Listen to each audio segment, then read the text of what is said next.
Let me start with my journalist's hat on for a few moments before I switch it for my novelist's one. When I first found myself in the places that would later become the settings for Hinterland, I didn't know I was going to write a novel. I was a reporter trying to write about immigration in Europe in what turned out to be one of the most radically polarized environments I've ever encountered. And my great frustration was to have stumbled upon this story at a time when it was so hard for any voice to be heard above the generalized hysteria over asylum, illegal immigration, security, and the return of the nation state. So my story about lone Afghan boys undertaking these epic migration journeys across Europe was, I suppose, a sort of breakthrough in journalistic terms, because it exposed something that had hitherto been invisible, or had only just been glimpsed here and there and written about as a kind of a human interest story. There were little pieces in the press, like a story of 24 Afghan boys aged under 16 who were found sleeping in the sewer at Ostiense railway station in Rome. Or there was a story of Zahir Rezai, a 13-year-old Afghan boy who died under the wheels of a container truck in the port of Venice, with a notebook in his pocket filled with what he'd learned about welding and little bits of Persian poetry in his writing full of mistakes. Or the Afghans who dialed the French emergency number with the battery failing in the mobile phone and asked the police to come and rescue them. There were kids of 8 and 10 among that group, and they were stuck in the back of a refrigerator truck whose driver had parked it somewhere instead of driving it to England. The police spent all day searching the car parks of Calais trying to find where the truck was parked. They did get out. No one hitherto has put it all together, at least not in journalistic terms. There were no hard numbers, and in many countries there weren't any structures to care for these kids. So I kept digging and fitting the pieces of this jigsaw together until I had a picture that suggested that there were not just one or two, or even dozens, but hundreds and if not thousands of these unaccompanied foreign children on the move across Europe, and a great many of them were from Afghanistan. So the story was published on the front page of my newspaper, the International Herald Tribune, and it also rose to the front page of the New York Times. And it came out just as bodies like Save the Children and UNHCR, who have formed the Separated Children in Europe program, began meeting to formulate policy through to 2013, trying to put some structures in place and to share best practices Europe-wide, and that work's still ongoing. We still don't know how many separated foreign children there are in Europe. The European Parliament recently picked up a figure of 100,000, but they're kids in transit, so you don't know how many times they've been counted, maybe 2, 3, or 4 times within countries and also in between them. All we have as firm numbers are asylum statistics, and when I was doing my article we didn't even have those, or not at least a complete picture. We just knew that in 6 out of 17 EU countries, 3,090 kids had asked for asylum, that was in the year 2007. Just last month, UNHCR reported that 15,500 unaccompanied kids had requested asylum all around the world in 2010, and most of them had come from Afghanistan and Somalia, and a great, great many more never even asked. So we published a story, but after it came out, nothing changed, or at least not fundamentally. Unaccompanied minors were still sleeping rough in cities like Athens, Rome, and Paris. In fact, they sleep there still in the streets of these great European capitals that pride themselves on their enlightened values when it comes to human rights. They try to sleep despite the vigilante gangs that set upon migrants in places like Attiki Square in Athens. They sleep in olive groves to escape the police roundups now that the migrant shantytown in the Greek port of Patras has been bulldozed and burned down. I've seen them getting shouted at and kicked away from sleeping on cardboard in doorways in Paris on a rainy night when the emergency shelter that holds 25 kids is full. They sleep in squats and railway stations and wastelands because we don't give them the protection to which they're entitled under the International Convention on the Rights of the Child that our countries have also proudly signed. For sure, I'm not the first reporter to realize that sometimes journalism isn't enough. And this is where I take off my journalist hat and put on my novelist's one. I'd written my story, but what was I meant to do with all the leftover emotion? The world, meanwhile, moves on. But in my mind, the world hadn't moved on. And for a long time, I felt haunted by these kids' stories. And I couldn't help but be impressed by their questions and their personal journeys and their immense politeness and the fervour of their desire to go to school, which initially I'd been cynical and disbelieving of. They travelled through places, or were aiming for places whose names they could barely pronounce. Canis was one, like Canis, where's that? Can and Nice that they put together. Another kid said he was going to Sudan. I said, what, an Afghan kid? Why are you going to Sudan? He said, no, Sweden, you know. They're having to grapple with such complicated circumstances in a foreign language, filling in forms, providing fixed addresses and documentary proof of identity, nationality and age, if ever they decided to stay put somewhere. And often their age is disbelieved, perhaps because they don't conform to what we think a 16-year-old should look like. And in some countries, they're being increasingly submitted to controversial bone X-ray tests that may well be being used as grounds to deny protection. Meanwhile, the arguments raged on. Politicians outdid themselves trying to see who would be toughest on immigration, the right or the far right, while the left hardly dared speak up. In June 2008, the European Parliament in Strasbourg tightened the EU's laws on illegal immigrants so they could be held in detention centres for up to 18 months and banned from EU territory for 5 years.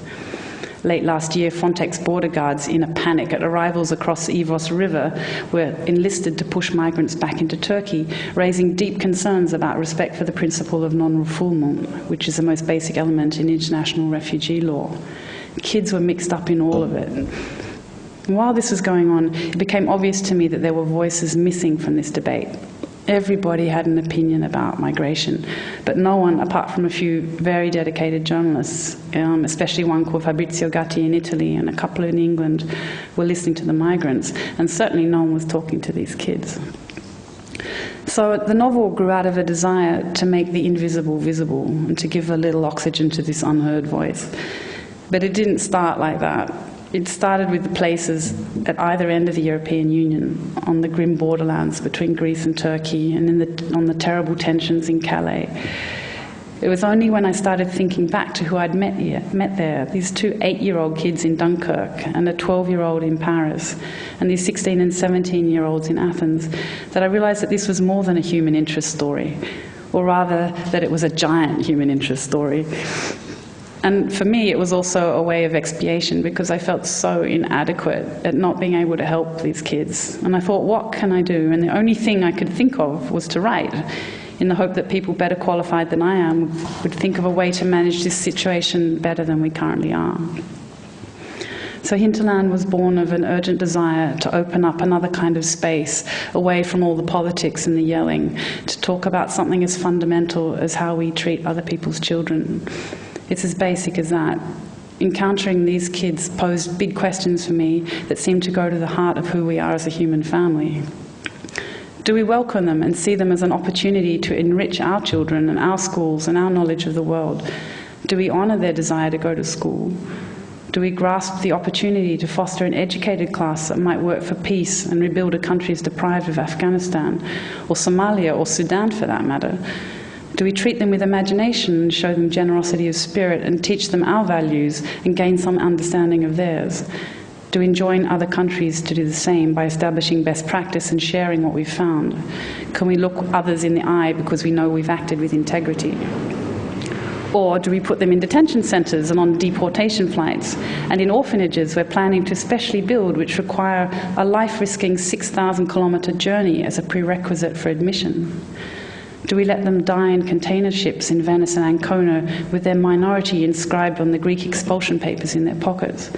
Do we let them be crushed under semi-trailers in Patras and Dunkirk? Do we round them up in police operations and bulldoze their shelters in time for the evening news? Do we let all manner of people prey on them in strange city parks? Do we, deep inside ourselves, feel proud or ashamed? Because this is about people, it is a human interest story, and so should policy be. Not something divorced or hidden or separate from the human story, but something based right on it. Sometimes you encounter a story that doesn't let you go and that journalism can't contain. And that's why I put what I knew into fiction, because that is a place where you can get more easily at another kind of truth, the sort of truth that we know in our bones. So who are these kids? They're nearly all boys. They're often the eldest sons in their family. Typically they've lost their father and sometimes their mother as well. There are young ones turning up now who've never even known Afghanistan because they were born among the 3 million Afghan refugees living in Pakistan and Iran. And when Australia talks about its refugee crisis, it might spare a thought for those two countries, which are already dealing with far greater problems of their own. Those who come through Pakistan often speak some English. Many of them are multilingual, and they speak Urdu in addition to Farsi or Pashto. Those whose families have escaped to Iran sometimes have had a few more years in school. Others have had no schooling at all and cannot read or write their own language. But do not underestimate them. These kids come from oral cultures and they absorb foreign languages like a sponge. Meanwhile, the survival skills needed to get a 16-year-old from Kandahar or Kabul to Calais or to Stockholm or to Manchester are unimaginable to the majority of us in the West. Most of them have worked to pay for part of their journey. They work in light bulb factories, on building sites, in clothing sweatshops and in breweries. The smallest ones pour tea and carry things. Some are traumatized by what they've fled or by the journey itself. Some have run from abuse or recruitment by the warlords they call commanders. Some are responsible kids trying to support their families, for whom the idea of school is like some kind of golden dream. In general, their families place high value on education, and the kids are aware that without it, they don't stand much chance in the modern world. Some have great ambitions. After the Taliban time, they all wanted to be musicians because music had been banned in their country. Nowadays, they want to be pilots, architects, computer engineers, and doctors, often to cure someone sick in their family. And they're terribly impatient because as 16-year-olds, they're already aware of how much time they have lost, and they think it's going to be too late for them to go to school. They're not always orphans, though some of them are. Some of them have lost contact with their parents because the family situation in the refugee camps is so precarious, or because their village is just simply so remote. They're not always free agents either, because sometimes they have to go where their families tell them. Though back in Afghanistan, their relatives don't always have the best information. So we need to talk to the families. How hard is that? There is such a thing as telephone. I met one lad at Christmas whose father had been killed in a bomb blast at a mosque in Pakistan just a few weeks beforehand.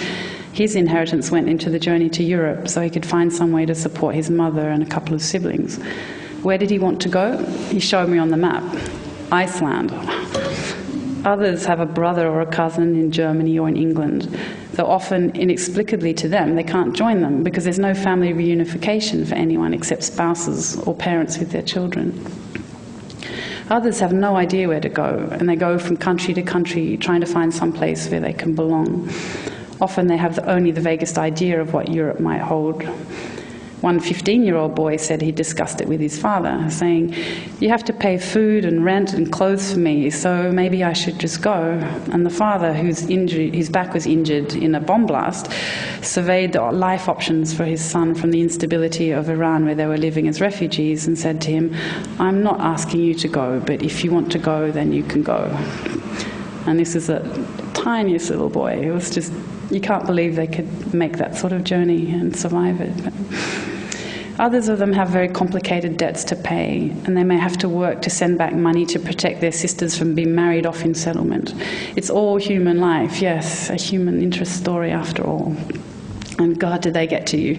They touch their heart and shake your hand if they see that you're talking to someone that they know. An old drunk falls over in the soup line and they're the first to hold out their hand to pull him to his feet. They look you directly in the eye when they talk. Sometimes they blush when they talk to you, especially if you're a girl. They love dancing, and they adore the municipal swimming pools of Paris if ever they get to go. They know about Bollywood movies, they love the film Titanic, and they love football and taekwondo and boxing. And they asked me questions back, sometimes quite searing ones, that showed them trying to make sense of the gulf between their expectations and what they actually found in the West. Questions like, why do so many people sleep in the street? And another one, why are some countries developed and some countries underdeveloped? Like, where do you begin? And another one asked by Jawad, who's the kid I quote at the start of the novel. One day when we were talking in the street, he said to me, how should I make a life? And that was the thing that began the novel for me, you know.